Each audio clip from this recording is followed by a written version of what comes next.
पाप और पुण्य क्या होता है? श्री कृष्ण, हे पार्थ, जैसे सूर्य उदय होते ही रात का अंधकार नष्ट हो जाता है, वैसे ही ज्ञान का प्रकाश अज्ञान के अंधकार को नष्ट कर देता है। फिर मनुष्य परमात्मा की तरफ जाने वाले मार्ग से कभी भटकता नहीं। ज्ञान का साक्षात्कार होने के कारण मनुष्य को समझ में आ जाता है कि कैसे एक ही कर्म पाप कैसे होता है और वही कर्म पुण्य कैसे होता है।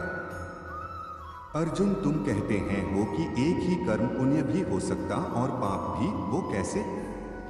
श्री कृष्ण, मैं बताता हूँ पार्थ। उदाहरण के तौर पर एक मनुष्य ने दूसरे मनुष्य की हत्या कर दी तो मुख्य कर्म क्या हुआ?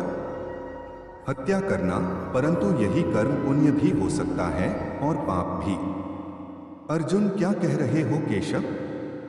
श्री कृष्ण, अर्जुन, मान लो एक मनुष्य किसी कमजोर बूढ़े मनुष्य का धन लुटने के लिए उसकी हत्या कर देता है, तो वह क्या हुआ? अर्जुन, निश्चय ही वह पाप है। श्री कृष्ण, और यदि एक दुष्ट मनुष्य किसी अबला स्त्री के साथ जबरदस्ती बलात्कार करने का प्रयास कर रहा है, तो उस अबला की रक्षा के लिए यदि बलात्कार करने वाले की हत्या कर दी जाए तो वो क्या होगा? अर्जुन, यह तो स्पष्ट है कि किसी असहाय स्त्री की रक्षा करना पुण्य ही होगा। यह सुनकर श्री कृष्ण कहते हैं कि तुमने स्वयं ही अपने प्रश्न का उत्तर दे दिया पार्थ, क्योंकि कर्म तो वही रहा, किसी की हत्या करना, परंतु उस कर्म के पीछे भावना क्या है?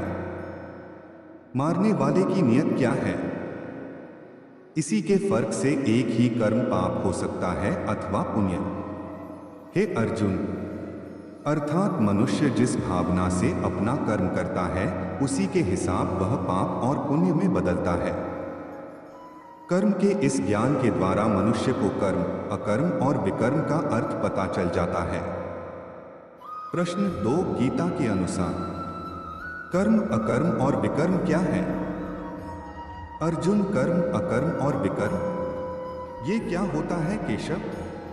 श्री कृष्ण, हे अर्जुन, अकर्म जब मनुष्य निष्काम भाव बिना फल की इच्छा से कर्म करता है तो उस कर्म का फल उसे नहीं भोगना पड़ता है, इसलिए वह अकर्म हो जाता है।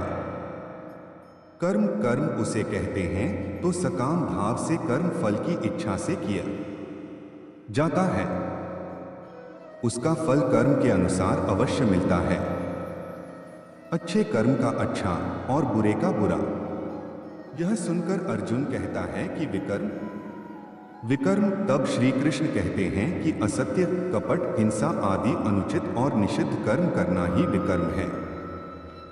यह सुनकर अर्जुन कहता है कि इसका अर्थ केशव युद्ध विकर्म है, क्योंकि इसका उद्देश्य हिंसा है। श्री कृष्ण, पार्थ, तुम अभी भी अज्ञान के अंधकार में भटक रहे हो। मैंने अभी तुम्हें बताया था कि कर्म जिस भावना से किया जाए उसी से वह पाप और पुण्य होता है। युद्ध यदि धर्म समझकर अधर्म का और अन्याय का नाश करने के लिए किया जाए तो उस युद्ध में मरने या मारने पर भी प्राणी को स्वर्ग की प्राप्त होती है, वीरगति प्राप्त होती है। इसलिए तुम सारी शंका और कुशंकाओं को त्याग दो और युद्ध करो। श्री कृष्ण, हे अर्जुन, जब तुम्हें ज्ञान प्राप्त होगा तो तुम जान जाओगे कि ये संसार मेरी ही माया है।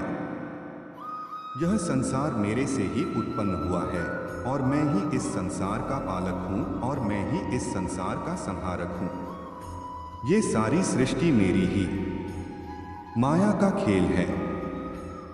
वीडियो अच्छी लगी हो तो चैनल को सब्सक्राइब करें, वीडियो को लाइक करें और वीडियो को शेयर भी करें। जय हिंद, जय भारत।